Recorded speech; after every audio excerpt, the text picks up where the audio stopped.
Millions of people have been out screaming for system change, not climate change.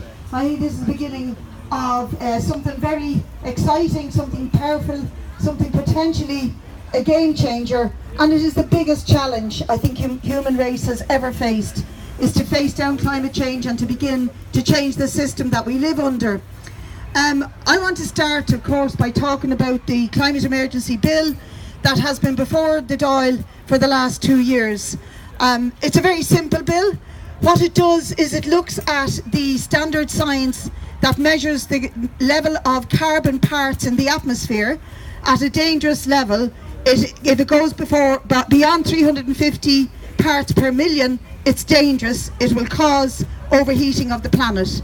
And so the scientists have settled on that figure, 350 parts per million, as a way of measuring how bad we are at dealing with our emissions. When I first put the bill to the Dáil in 2018, it was February 2018, and at that stage the measurement across the planet was 408 parts per million.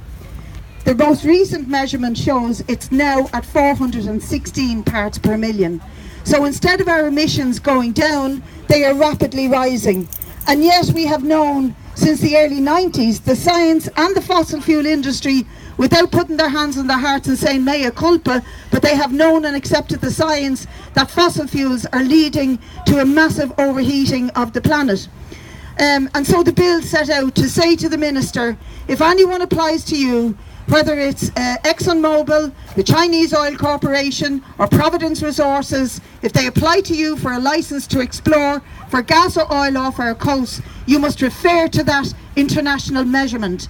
If it's above 350 parts per million, then you're obliged, according to this bill, if it was enacted as law, to refuse the permission to extract or explore any further.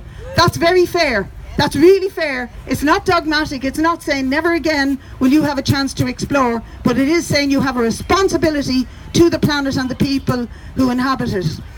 By a vast majority, the Dáil passed that bill. By a vast majority. And then we went through legislative scrutiny, where we brought over international witnesses and scientists from around the world. The government brought in their witnesses to say we need gas.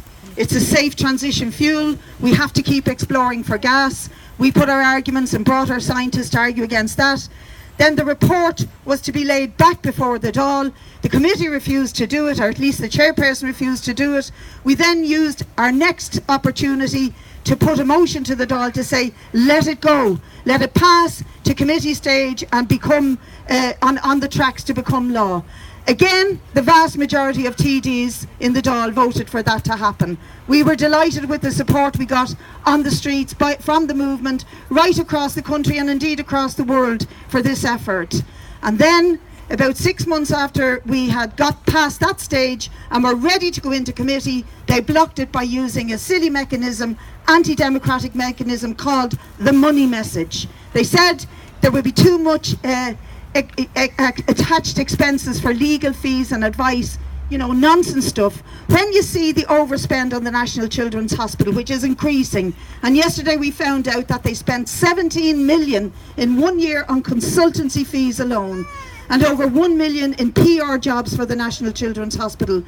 This bill would not even cost a fraction of that, and they refused to allow it go ahead. So we need to keep the voices on the street saying, keep it in the ground, let the bill go, let it pass, and we will keep at them inside there in the Dáil. But in a way, thanks very much. And only this week, a left-wing member of the Icelandic Parliament who came over to visit us copied the bill and has put it before the Icelandic Parliament. 4 other countries have used this method to block the exploration of